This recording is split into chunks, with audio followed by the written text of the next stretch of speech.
First you place the waistcoat on the actual fabric this way, face down, and in this one I'm extending the length because I want to make it a little bit bigger than the actual garment that I'm copying.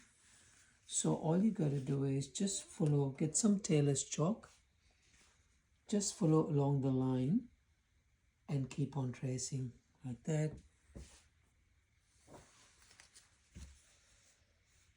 Exactly that way. And then in this one I'm changing the size because I want it to be bigger.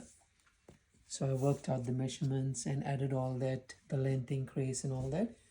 And then once you mark it with the tailor's chalk and you lift it up, you actually have the pattern already drafted on the fabric, and then you can do the necessary changes. I dropped the armhole a little bit because I want it to be bigger. And from the classic waistcoat, I'm changing the neckline into a U-shaped waistcoat. That's how we change it, getting a nice shape.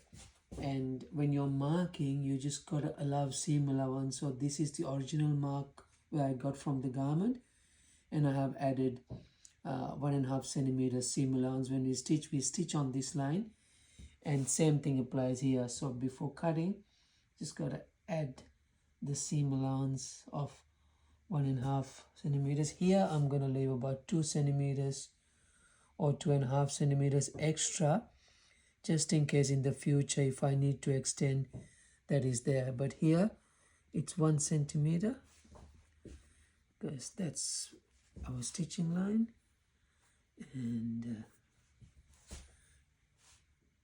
also the cutting line is marked this way, and the stitching will be done a little bit inside.